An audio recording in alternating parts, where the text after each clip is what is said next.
Wing സംഘടിപ്പിച്ച മഞ്ഞപ്പട super cup സമാപിച്ചു. കേരള ബ്ലാസ്റ്റേഴ്സിന്റെ ഒമാനിലെ ആരാധക കൂട്ടായ്മയാണ് മഞ്ഞ.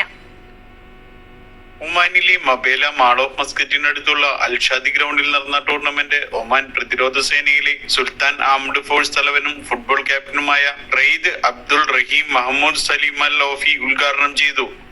ഒമാന്റെ വിവിധ ഭാഗങ്ങളിൽ നിന്നായി 16 ടീമുകൾ മത്സരത്തിൽ പങ്കെടുക്കാനെത്തിയിരുന്നു. മത്സരത്തോടനുബന്ധിച്ചു നടന്ന ചടങ്ങിൽ ചിത്രകലയിലെ കഴിവുകൾ വഴി ഗിന്നസ് ബുക്ക് ഓഫ് വേൾഡ് റെക്കോർഡിൽ ഇടം നേടിയ സുനിൽ മോഹൻ, ആലി അസിയാദ് എന്നിവരെയും കോഴിക്കോട് വെച്ച് നടന്ന ഗ്ലോബൽ മാസ്റ്റേഴ്സ് ഫുട്ബോൾ ടൂർണമെന്റിൽ ജേതാക്കളായ ടീമിലെ ഒമാനിൽ നിന്നുള്ള കളിക്കാരായ ഷാനവാസ് മജീദ്, സുജേഷ്, സന്ദീപ് എന്നീ കളിക്കാരെയും ചടങ്ങിൽ ആദരിച്ചു. ഒമാനിലെ പ്രമുഖ സോക്കർ അക്കാദമിയായ യൂണിറ്റ് സോക്കർ അക്കാദമി ഹെയിലിലെ വിദ്യാർത്ഥികളെയും അസബിയിലെ വിദ്യാർത്ഥികളെയും അണിനിരത്തി ടൂർണമെന്റിനോടനുബന്ധിച്ച് പ്രദർശന മത്സരവും സംഘടിപ്പിച്ചിരുന്നു. ഒമാനിലെ പ്രമുഖ പ്രൊഫഷണൽ ഫുട്ബോൾ ക്ലബ്ബായ അൽ നസീറിൻ പ്രസിഡന്റ് ഇസ്ലാം അബ്ദുള്ളാഹ് അൽ ഷൻഫാരി ടൂർണമെന്റിന്റെ സമാപന സമ്മേളനം ഉദ്ഘാടനം ചെയ്തു.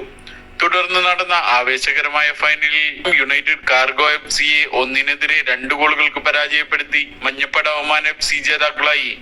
3-ാം സ്ഥാനം GFC-യും 4-ാം സ്ഥാനം യുണൈറ്റഡ് കേരള FC-യും സ്വന്തമാക്കി. ടൂർണമെന്റ് ഫൈനലിലെ 2 ഗോളുകളും മഞ്ഞപ്പടയ്ക്ക് വേണ്ടി നേടിയ മഹദ് ഫൈനലിലെയും ടൂർണമെന്റിലെയും മികച്ച കളിക്കാരനായി തെരഞ്ഞെടുത്തു.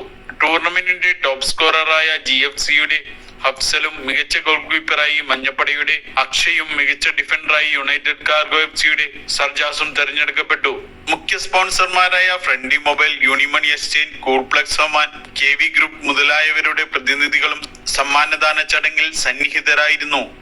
ആവേശകരമായ ഫുട്ബോൾ ടൂർണമെന്റും അതിനോടനുബന്ധിച്ച് നടന്ന വിവിധ മത്സരങ്ങളിലും പങ്കെടുക്കാൻ സ്ത്രീകളും കുട്ടികളും അടക്കം 100 കണക്കിന് ആളുകളാണ് എത്തിച്ചേർന്നത്. ടൂർണമെന്റുമായി സഹകരിച്ച എല്ലാ സ്പോൺസർമാർക്കും പങ്കെടുത്ത എല്ലാ ടീമിലെ കളിക്കാർക്കും മാനേജ്മെന്റിനും ടൂർണമെന്റ് വൻ വിജയമാക്കിയ കാണികൾക്കും കുടുംബാംഗങ്ങൾക്കും മഞ്ഞപ്പട ഒമാൻ നന്ദി രേഖപ്പെടുത്തി.